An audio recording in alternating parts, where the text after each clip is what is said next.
Hello, everybody, and welcome to. Can you guess?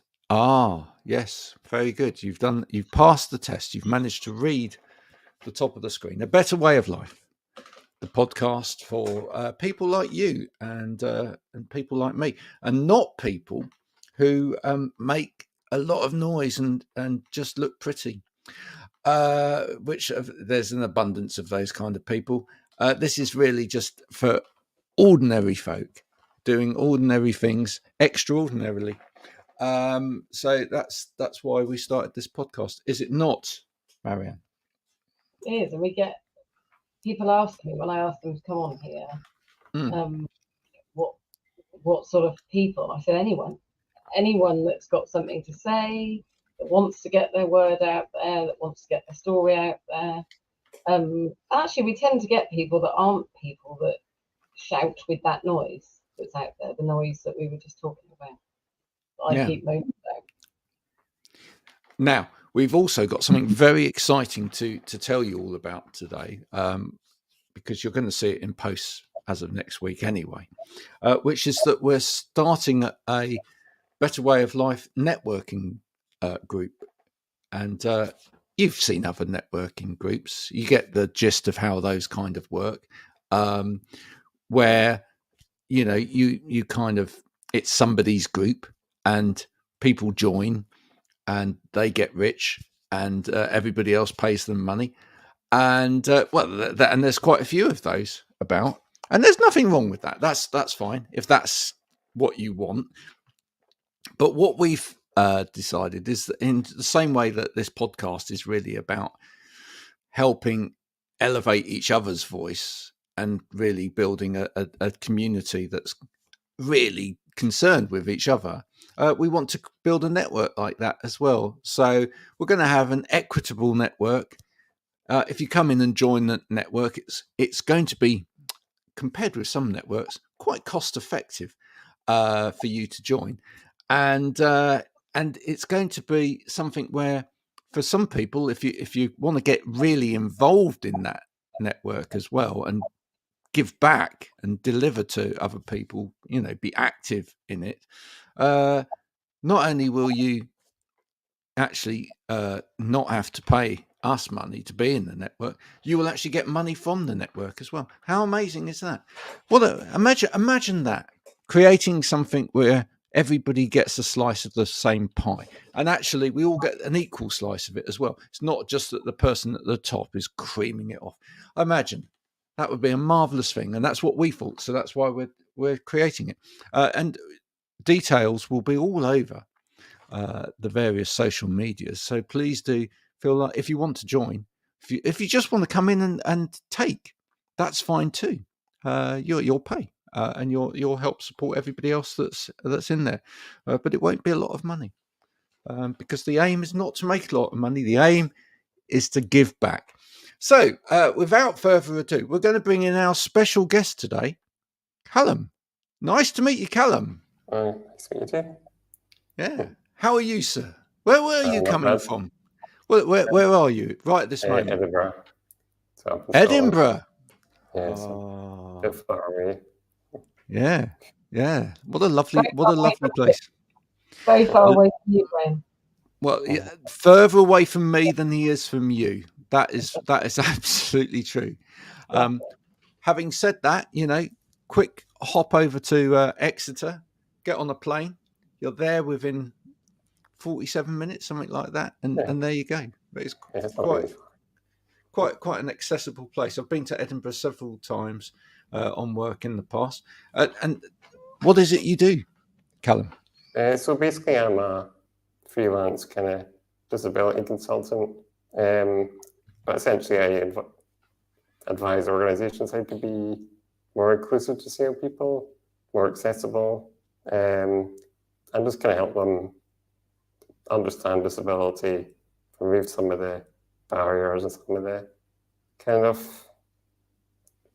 apprehension people have, because a lot of people don't really know how to approach disability in terms of language, in terms of stuff like that. And I'm also involved in a research project on supported employment. so support people with various health conditions in terms of like adjustments, policy changes. And I also have experience of campaigning with accessible housing. So all my consultancy work came out of a campaign I did for basic crowdfunding for an accessible home. And that was very successful. And that's kind of how I discovered my ability and kind of passion for raising awareness of disability issues and helping people understand it a bit better. Tell us a little.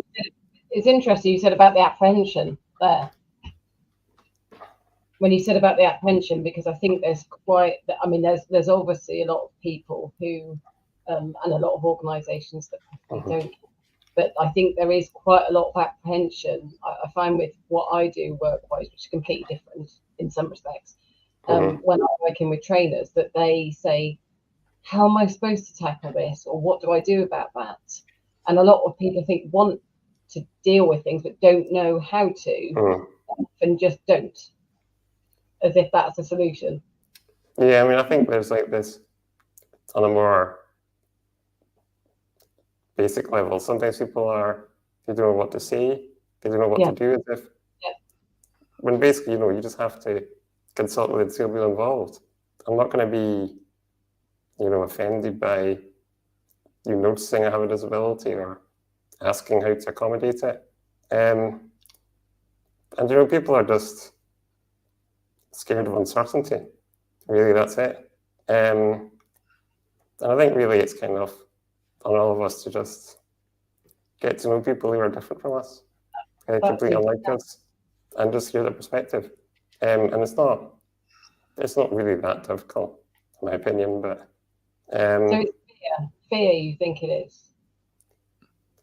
Partly. I think sometimes, like as a disabled person, they don't really know how to place you in terms of what you are and what you mean in relation to them.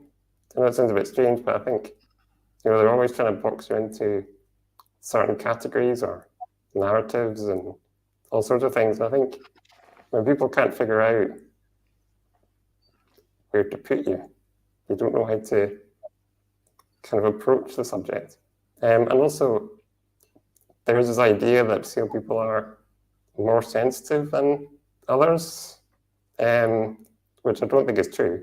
It's probably the opposite even. And I think that they're going to say something wrong and I'm going to get offended, but really it's just ask me if you don't know how to talk about it or approach it, I'll tell you. And that's all there is to it. Because obviously I think if someone says language that I don't find up to date or in line with social model disability or other aspects of disability, trying to put this. Probably, I think I know what you're going to say, which is educating, probably. Yeah, that first. Also, it's important to just kind of show compassion in that people have absorbed negative attitudes from society. It's not because in most cases, it's not because they're malicious or trying to hurt you in some way. You have to understand that's kind of a product of their environment and look at how you can basically change that. Because if you go into the attitude that people are doing these things maliciously, I don't think you'll be in a good place to change their attitudes in a positive way. I love that. It's so true. Yeah, I say all the time, don't I, that one of the things that I get fed up with is that people make assumptions, and I think assumptions around disability are probably no different in some ways than actually assumptions full stop that some people make about other people. I think we get to a point where we assume that other people think, breathe, behave like us. Yeah. And and therefore we see the world as kind of us out there as well. Everybody else should be acting like us because this is the way that the world works for me. Therefore, this is the way the world works for you, as opposed to asking people how does the world work for you, or does it work? Where doesn't it work? You know. And well, I mean, when I talk a lot about disability, obviously I talk about in many ways we're disabled by our environment, not necessarily by medical conditions or impairments. And I'm not saying that, I can do everything if society accommodated it. It's obviously not quite true.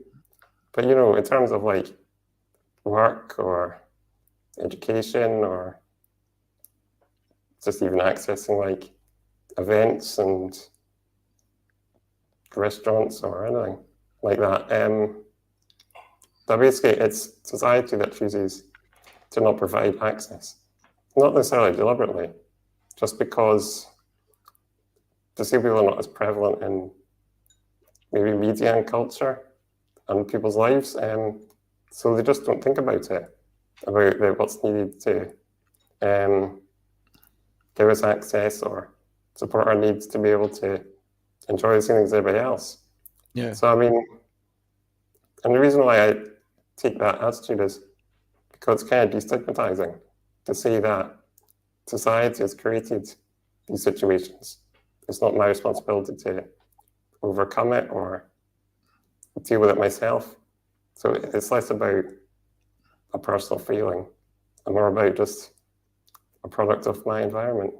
I mean, of course, not all disabled will take that view, but that's the kind of mainstream view among disability community about how we approach gaining more inclusion in society. I think, otherwise you get that. I mean, I see it. I feel like I'm seeing it quite a lot with neurodiversity, as I've got ADHD.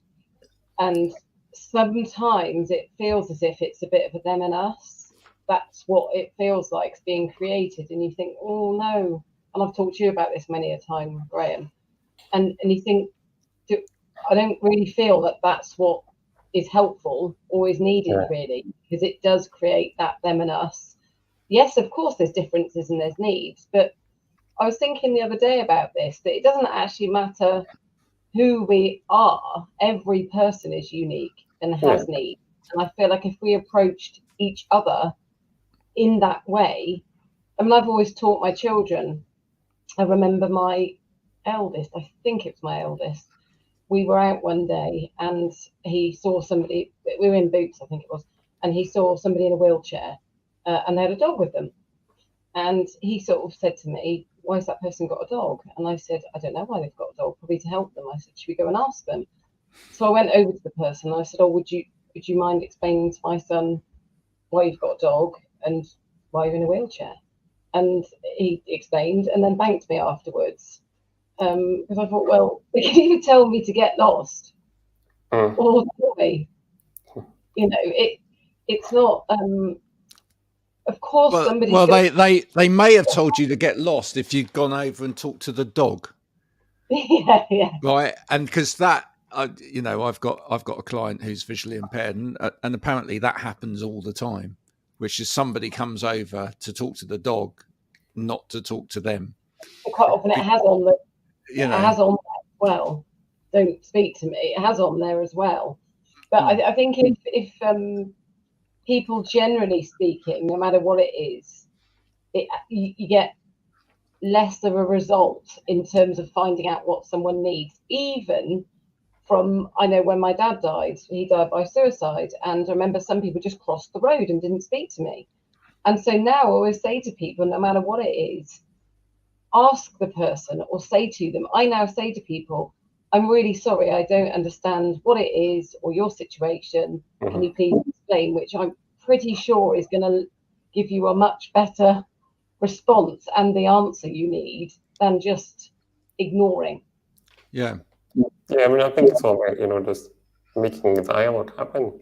Once you get there, that's a kind of starting point. But I feel like in this, maybe particularly in the UK, we're not so comfortable talking to strangers and stuff, or kind of just kind of taking that risk that maybe, maybe you'll say something wrong, but we just have to learn from your mistakes.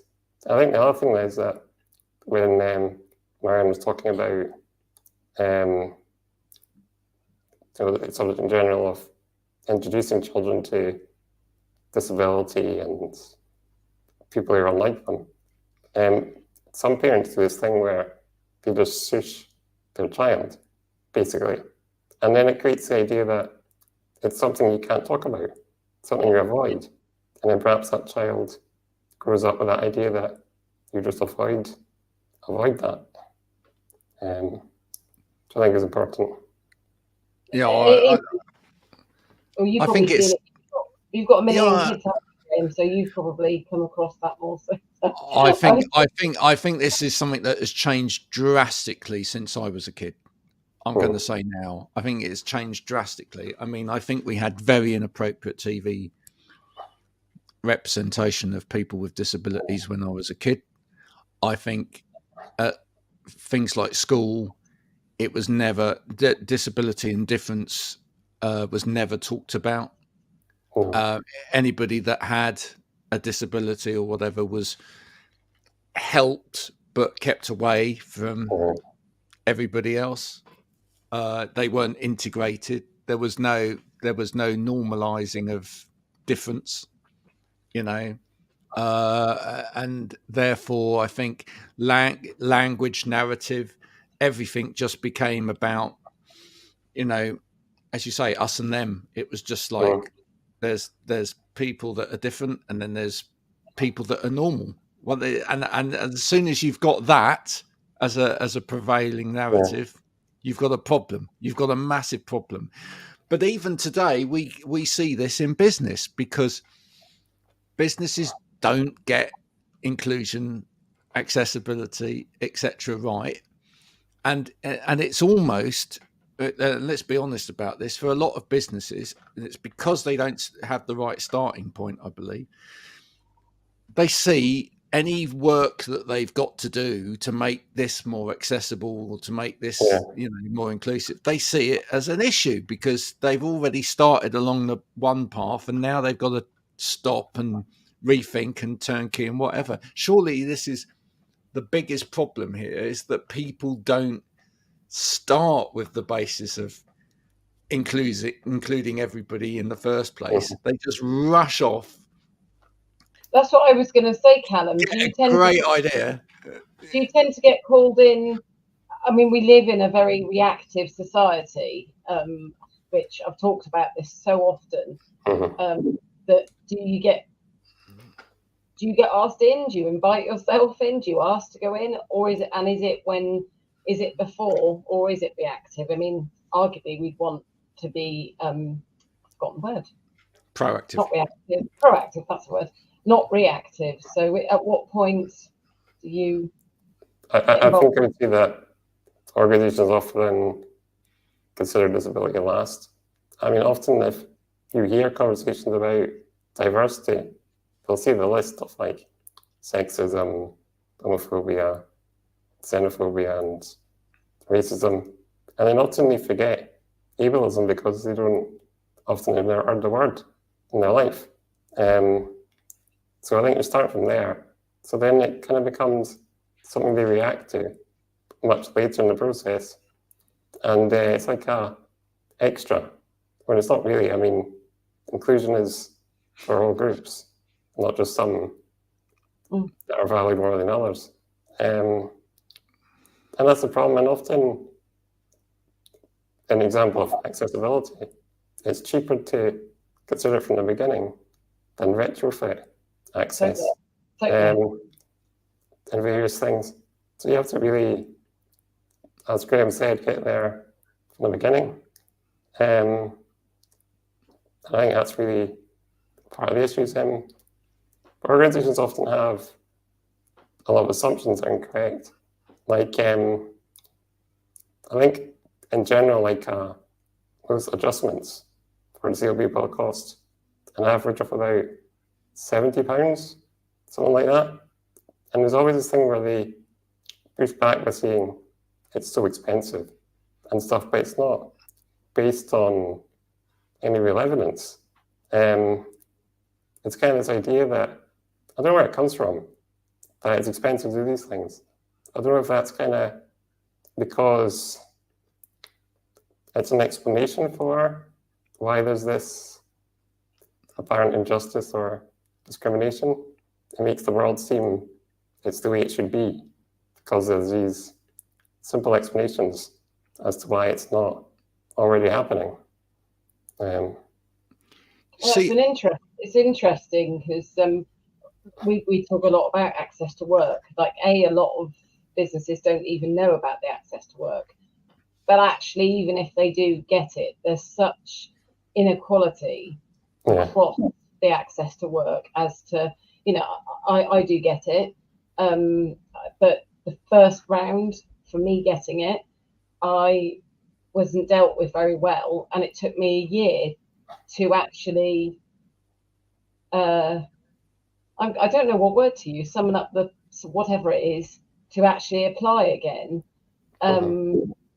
which in many people would say, well, it didn't take very long. And I said, but because of what I've got, it was a very difficult thing to do.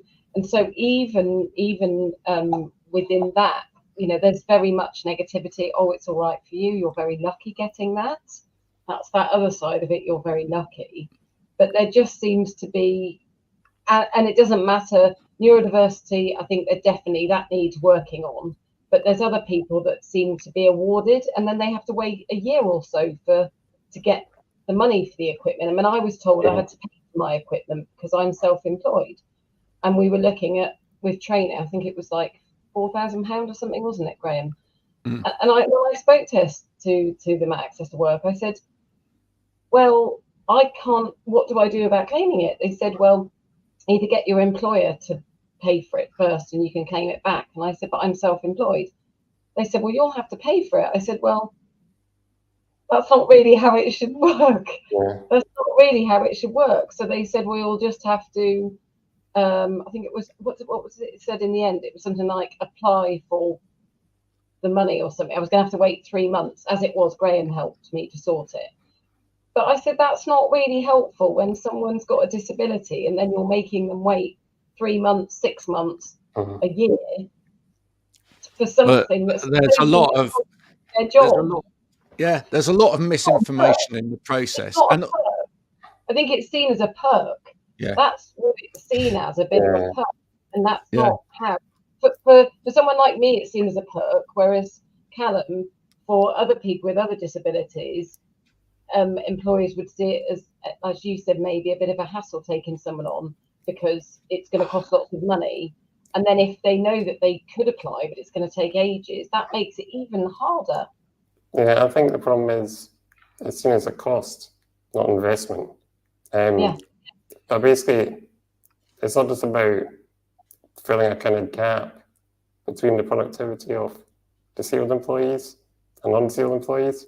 It's more than that. Because when you introduce different perspectives, different ideas, different styles of thinking, different experiences, then you do gain in many ways, but it's in ways that are not always tangible. Like in terms of like, if you bring someone who has different experiences, do you push other workers to maybe think differently, or maybe work a bit harder to reach a consensus? And I think often, obviously, our kind of knowledge and expertise of access disability means they can kind of get into the disability market, which is worth, I think, globally about 13 trillion if you factor in like disabled people's friends and family and social circle.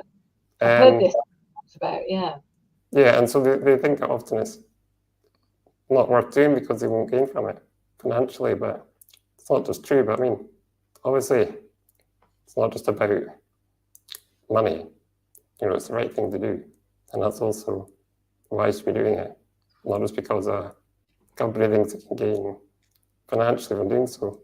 And I think there's many other aspects. Like I even read about how, as a disabled person, you're coming in being open about your vulnerability in many different ways. And I think that encourages a more positive, empathetic work environment. When one disabled person is open about their disability, supported in doing so, then other employees with, say, invisible disabilities can do the same. And everyone's going to work better if everyone feels supported and able to talk about their issues. I think that's another aspect. It is, and I think it no matter what, it's interesting you say that, because I would say the way that I've always said the way that I teach would be very much, I wear my heart on my sleeve about everything really, which to me then, as you say, creates that atmosphere within that learning environment. So for me, it's within that learning environment, which then for me, I would then hope that then people go back to their learning, their work environment, to work with people in that same way. And I think we talk about culture change and this kind of thing. But as you said, if people feel it's okay, but more than okay, it's encouraged to be vulnerable. But that starts with people being vulnerable. And as you said, if you've got somebody that's with a disability and they are putting themselves there, that does then number of people that, because I speak about my disability, that actually have come to me and said, actually, Marianne, you made me think about this, or I'm thinking about my family member. But also they open up to me about a whole host of things because they know that they feel safe being able to speak to me about those things. And so, as you said, you create an environment where it's a lot more open, a lot more open. And because I would say none of us can say that we get by with life. I was just talking to a friend earlier on that's had quite a lot of problems, and I'm trying to get him to see that he doesn't have family and has had quite a lot of struggles. And I said, but you know what? And I'm not belittling you, I said to him, everybody does. Like, you might look at my life and think, oh, well, you've got this and you've got that and that. I said, but I could look at your life. And so all of us have got battles that, none of us know. And I think being able to be honest and be open about them, as you said, is that, and I'm sure that I'm discriminatory at times. I wouldn't mean to be, but I'd always say, and I always say to people, please put me right on things. Because you can't know, I can't know about your life. You wouldn't know about mine unless we talk. And you talk about this, about communication. Yeah, destigmatizing these things, and it's okay to have problems or ask for help or anything like that. I think even like more broadly I think it gives two people a kind of more unique leadership style that is more based on working together with others, being open about everything, more so than kind of traditional ideas of what leadership looks like. So I think it kind of, like obviously I have PAs to help me with all aspects of my disability. So teamwork is something I do all the time. It's kind of just in the background now. It's not something I even consciously think about. And I think that does make you a bit better at getting the best out of people, or kind of understanding that everybody's kind of different and has a different way of helping you and a kind of different approach. And it's kind of about working with that and kind of working with all kinds of people. So I think that gives you some advantages in the workplace. Yeah, no, I agree. I've come from the sort of workplace adjustment, and I'm going to use that word in inverted commas background. I was a workplace needs assessor for over 20 years. And the whole of the time, I actually had a bit of a struggle with that as a term. Really, I still find the language of all of these things quite non-inclusive, even though it's meant to be inclusive. I find the fact that people talk about adjustments to help people at work. The word adjustment to me makes it sound as though there's something that was right over here, and then it needed adjusting for somebody that is wrong. yeah. Even with things like, and I worked for a company that produced assistive technology solutions. But even the term assistive, I didn't particularly like. I just think that, a lot of the things that, a lot of the technologies that we've created for markets like people with disabilities, and we've then called them assistive technologies and whatever, are actually just useful tools for anybody. Right? Yeah, exactly. I think there's ambiguity in these terms. Like, I don't know what adjustment could mean anything. And so could assistive, because all technologies are assisting you to do a thing. That's what technology does. Sorry, my dog needs to come in. I'm really sorry. So I think get the dog.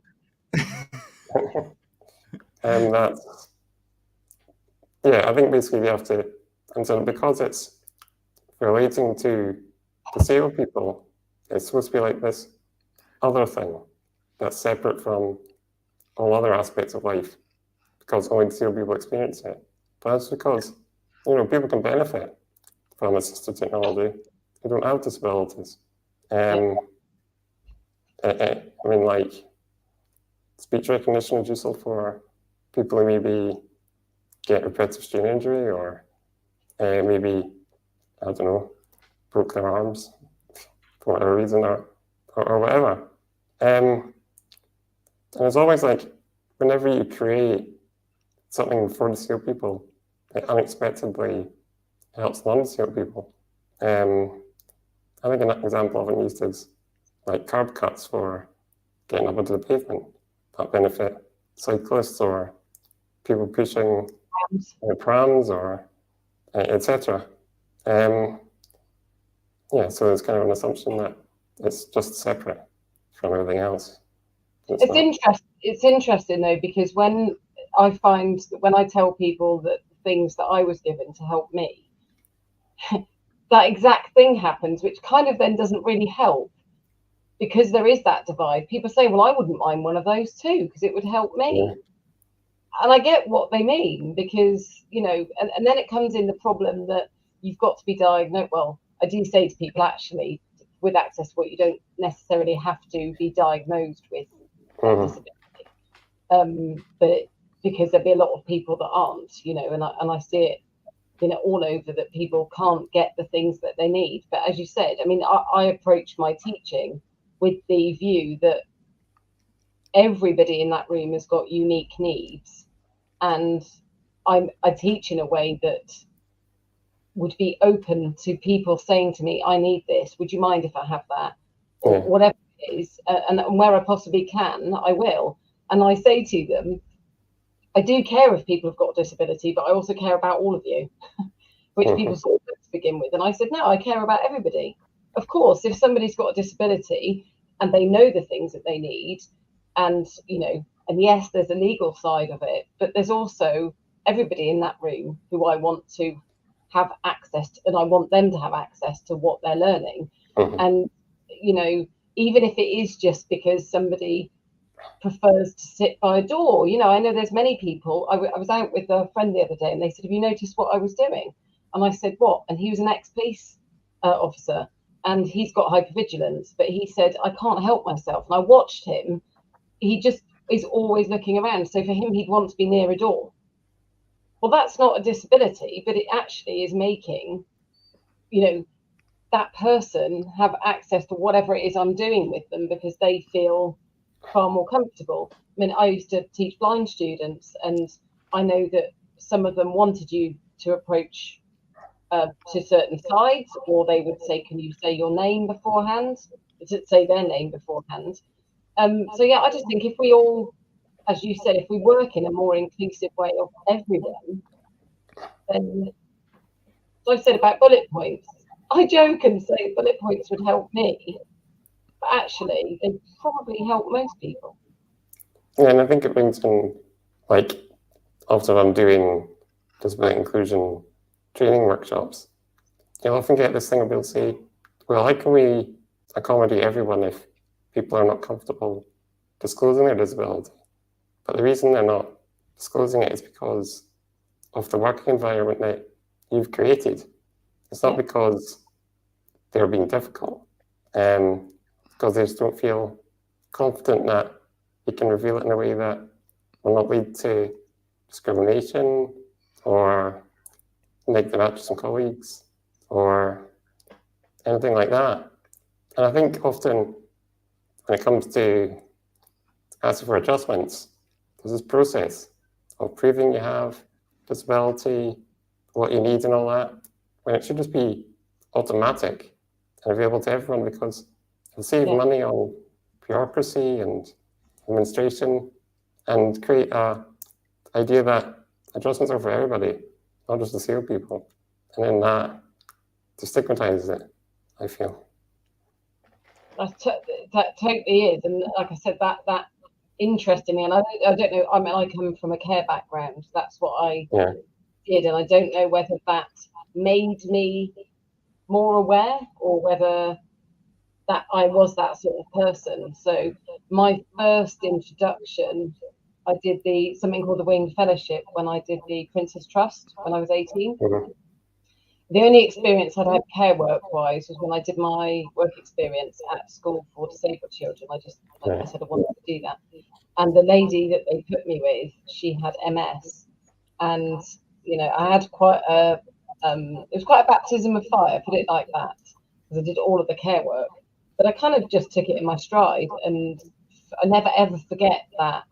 And just looking, and it's interesting because I see a lot of people having worked in the care sector, but also a lot of people that come from the other side that have then come over for whatever reason to be involved in care work in some way. So there's more work done now to try and get people to work in the care sector, even if they work in administration, to get them. But it's really incredible. I spoke to a man a while ago, and he said I think he used to be an accountant or something. I can't remember what it was. And I said, how did you come to run a care agency? And he said it was because my father was having care, and I was going in to see him at home, and he said numerous times I was seeing that the carers were outside, they weren't doing what they should be doing, and then he had a fall. I think he died, and he said after that it just made him. He was compelled to feel that he had to do that, and he said I could never go back to doing what I was doing. So many people, once they actually have their mind opened, I would say it's mind opened to arguably a whole different world, but it's not. It's a world that any of us, I could step outside tomorrow or in a minute and find myself in a completely different world because I could have an accident or something like that. And it's incredible how people do change their viewpoint on things, I suppose, because they are immersed into a different world. And not to say when you've then got teams that are very diverse, I think a lot of the time people they have those very limiting thoughts, opinions, values, purely because they never have had to. They've never had to. So my son had a little girl in his class that had Down syndrome, and interestingly, she I think they had somebody else at school. One of my kids was saying that somebody had said this person looked like a monster. So my eldest was relaying this back to me. So I thought, right, okay, I'm just going to sit here now. And I said, what did you say about that? He said, well, I said that wasn't a very nice thing for them to say. And he said, I said to them, people are people, and it doesn't matter what they look like what they can do, what they can't do, and I felt really, really proud that at that age, because I think he was 6 at the time, that he and equally we've talked about, I think it was World Down Syndrome Day, and when they have the odd socks, and so again he said why. He'd asked me what, I think it was that he'd asked why she had a support worker with her. I think that was it. And so he'd asked these questions, and he said, but why do we have these sort of days? And I said, well, it's to try and get people to stop thinking so negatively. But he said, but if I'm supposed to see her as the same as me, why am I told to see her differently? And that was from a child that was 6 at the time. And I thought, he's quite right, really. And I said, but sometimes it's because some people aren't very nice, and we have to try and teach people. But because for him, he said, but I don't see her any different then. So I think it's about kind of breaking down this abnormal, normal dichotomy, because it doesn't really exist. Because I mean, we're all different. Therefore, everybody being different is normal. Therefore, it's not actually a thing. And it's like, there is no imagined normal person that we all either are close to or far away from. And it's also just the idea that disability is over there, somewhere else. When, we're all going to age. And as we age, we develop various forms of conditions or impairments for 99% of people. So it's like, it's part of all of us. And the thing is, disabled people are a fifth of the global population. We're not over there, kind of everywhere once you actually look for it. Whether it's visible or invisible or temporary, or you might have experienced disability from friends or family members. It's kind of everywhere, but also invisible at the same time. You both just brought up some really interesting points of view. I mean, it is interesting that we do have these kind of special days. We have like special groups, etc. And of course, we have them for a reason, which is that there's still an awful lot of education and awareness, etc., that needs to happen out there, and therefore, we have to have people campaigning for and making people aware of various things and what people need. But isn't it interesting that actually children are beginning to think and have those dialogues about, well, actually, if we were in an equal world where we weren't making a fuss about difference, we would get rid of these, let's have a day for this and let's have a day for that. He said the same about International Women's Day, and he said somebody came into school and then they were encouraging the girls to do X, Y, and Z, and he said, well, why just encourage them? He said, what? And he could straight off see that it, and I thought maybe this needs to be changed, because it's almost causing a bit of creating. So even not the same, this isn't about disability, but it's still, when we were talking about equality and diversity, so many, many, many, many years ago, before I was married, before I had children, I went to a friend of mine. I said, would you come to this ball with me? It was a friend of mine, so I was in a full-on ball gown, and he said, yes, I'll come with you. He had his kilt on, and then he said to me, but there's one proviso. And I said, what? He said, can we go out afterwards? I said, well, okay. And he was gay, so we went to this club, and I've never felt so ostracized, which was really interesting, because I'd gone along in my ball gown. He promptly went off with somebody, and I was stood on my own, being quite rudely spoken to by people. And I said, it really shocked me, because, I thought, well, I'm a person here trying to be accepting of, I don't really care whether people like men, women, nobody, everyone, it doesn't really bother me. And surely it was better to create an environment that was welcoming of everybody, not only if you're this, because that's kind of no different than him going to a straight club and then somebody speaking rudely, because people I'd love to hear Callum's view on this, but is the lesson here though that every generation, as we develop a different sense of what the world is, and as generations come through, and perhaps we do leave behind, hopefully, fingers crossed, we do leave behind some of the bigoted viewpoints of the past, etc. We do need to kind of revisit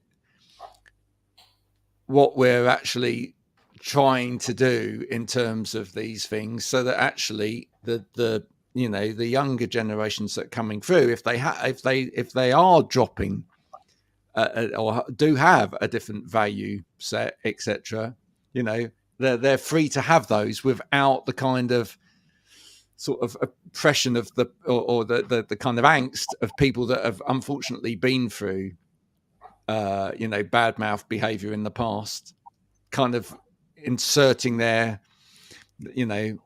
what they've been through onto the next generation. We have to evolve as generations, otherwise it's always there, that in a way. Yeah, I mean, it's just a ongoing process.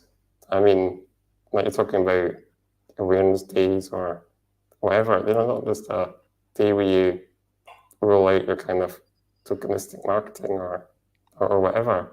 It's something you do every day. And I think these days are just reminders of that. They don't mean that you're required to be inclusive 1 month or 1 day, because that's not the point. And you have to keep doing it. It doesn't stop. You don't achieve equality and that's it, because there's always threats to it or attempts to roll it back. It's a whole mindset shift, though, isn't it? Yeah, exactly. It's not just like you say. For me, I find these days or weeks a little bit. I guess it does. We just get back to this culture thing, I think, and values, because I lost my dad to suicide, and every man and his dog then comes out with somebody. Well, usually what happens is it's somebody famous. That usually will come out, and then people. But again, they still only get a particular viewpoint. So, like for me, when you said about disability being over there, so I get two things. Oh, you don't look like somebody that lost somebody to suicide, and you don't look like somebody that's got ADHD. I said, oh, right, okay. I don't know what I was supposed to be doing. but I think that's where sometimes it's because there's so much out there about ADHD at the moment. I'm not always convinced that all of it is particularly helpful. And again, like you probably say with disability, that actually when I was going to say, we all want to be like everyone else, but actually we should just be able to be ourselves and not have to make an apology for that. That's it. It's not apologizing for who I am, because everybody has got needs. It doesn't matter what they are. Yeah, exactly. I think what you're saying about not looking the sort of way that, I mean, do they have this idea in their head that someone with these experiences looks like that? And the thing is, like, everybody experiences their disability or mourn their loved ones differently. It's an experience for everybody. And I don't know, kind of, like, often among disabled people, you'll often hear, I don't see you as disabled. But then you're kind of erasing, like, all my experiences of it. The fact that I might need support or might need changes to meet my needs. And obviously it's like, it's not all of me, but it is an important part that I want people to see. But that's not all of you, yeah. You get it, isn't it? That you'll probably see the wheelchair first and not you, as opposed to seeing you first. As you say, there's a whole lot more to you than just a wheelchair. There's a whole lot more. Yeah, so my identity is kind of both.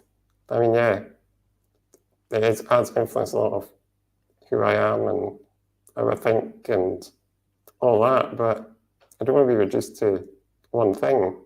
I think I've seen, like, when people say you don't look like you have specific disability, I kind of do, because when you say disabled person, everybody thinks person in a wheelchair, but obviously it looks different for everyone, really. So it's like I fit that perfect narrative of what disability is, and other people don't. But it's much more complex than that. I want to finish, and thank you, Callum, for joining us today. But I want to finish with a question about one of my other favourite topics, which is time. Do you think that one of the issues that we've got in this day and age now is that although we may be more politically correct, we may have better understanding, we may have better legislation. We do have better legislation around equality, etc. But do you think that one of the things that still causes issues here is that one thing that seems to be running away from everybody in this day and age is time? We're trying to do everything quicker, faster, etc., because the speed is an optimum when it comes to commercialism and business, etc. And I think for a lot of businesses, is one of the things when you sit down with a business that seems to be a blocker. Time. This is going to take time because we're going to have to talk to people. We're going to have to stop for a minute. We're going to have to communicate. We're going to have to ask more questions, and that takes time. And then time is money. Is that kind of one of the issues? Yeah, I think that's definitely one aspect of it, because I think everybody has to reduce the benefits of something to numbers, to quantize everything. But lots of benefits of things can't be analysed in that way. I think also you're right. It's because it's something that's an ongoing process. It's going to take years for people to really fully believe these things. Because it's not just about introducing the regulations or legislation or getting the kind of right balance of diversity.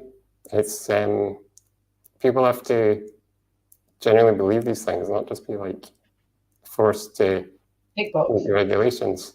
I think it's kind of about, kind of inspiring is a bad word to use in this case, a disability, but depends what you're inspiring them to do.